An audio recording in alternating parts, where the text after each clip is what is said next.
Saint Francis Georgia, പ്രഭുവിൽ നിന്ന് പുണ്യവാനിലേക്ക്. Francis ബോർജിയയുടെ ജീവിതം നമ്മൾ പലർക്കും ഒരു വലിയ ചോദ്യചിഹ്നം നൽകും. എല്ലാം ഉണ്ടായിട്ടും എന്തിനാണ് അദ്ദേഹം അതെല്ലാം ഉപേക്ഷിച്ചത്? സ്വർണ്ണക്കൂടും രാജകീയ പദവിയും. സ്പെയിനിലെ ഒരു പ്രമുഖ കുലീന കുടുംബത്തിലാണ് ഫ്രാൻസിസ് ജനിച്ചത്. ഏകദേശം ക്രിസ്തുവർഷം 1510 സ്പെയിനിലെ ഗ്രാൻഡ് ഡ്യൂക്ക് ഓഫ് ഗാന്ധിയയിലായിരുന്നു അദ്ദേഹം ചക്രവർത്തി ചാൾസ് അഞ്ചാമൻ്റെ കൊട്ടാരത്തിൽ ഒരു പ്രധാന പദവി വഹിച്ചു.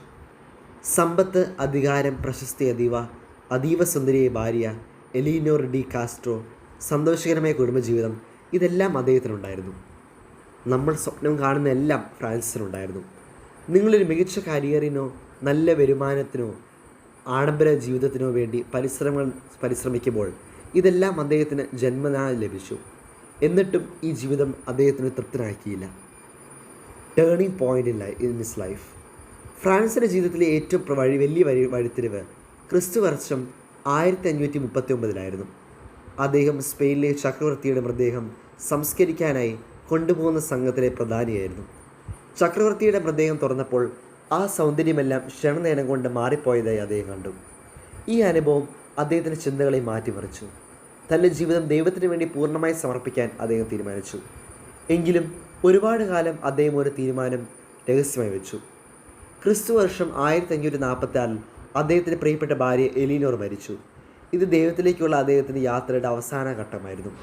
തൻ്റെ എല്ലാ പദവികളും ഉപേക്ഷിച്ച് മക്കൾക്ക് വേണ്ടി സൗകര്യങ്ങൾ ഒരുക്കിയ ശേഷം ഫ്രാൻസിസ് ലോകത്തെ ഞെട്ടിച്ചുകൊണ്ട് ഈശോ സഭയിൽ ഒരു സാധാരണ വൈദികനായി ചേർന്നു. ഒരു ഡ്യൂക്ക് പദവി ഉപേക്ഷിച്ച് കാൽനടയെ യാത്ര ചെയ്ത് ദാരിദ്ര്യത്തിൽ ജീവിച്ച് സുവിശേഷം പ്രസംഗിച്ച് അദ്ദേഹത്തിൻ്റെ തീരുമാനം അന്നത്തെ യൂറോപ്പിലെ ഒരു വലിയ വാർത്തയായിരുന്നു. അധികം താമസിയാതെ അദ്ദേഹത്തിൻ്റെ കഴിവുകളും ഭക്തിയും കാരണം അദ്ദേഹം ഈശോ സഭയുടെ 3ാമത്തെ സുപ്പീരിയർ ജനറലായി തിരഞ്ഞെടുക്കപ്പെട്ടു. അദ്ദേഹത്തിൻ്റെ നേതൃത്വത്തിൽ ഈശോ സഭ ലോകമെമ്പാടും വളർന്നു. നമുക്ക് പ്രാർത്ഥിക്കാം. ഓ സെൻറ്റ് ഫ്രാൻസിസ് ബോർജിയ, ലോകത്തിൻ്റെ നശ്വരമായ മഹത്വത്തെ അങ്ങ് തിരിച്ചറിഞ്ഞല്ലോ. ക്ഷണികമായവരുടെ ആകർഷങ്ങളിൽ നിന്നും ഞങ്ങളുടെ ഹൃദയത്തെ സംരക്ഷിക്കാൻ പ്രാർത്ഥിക്കണമേ.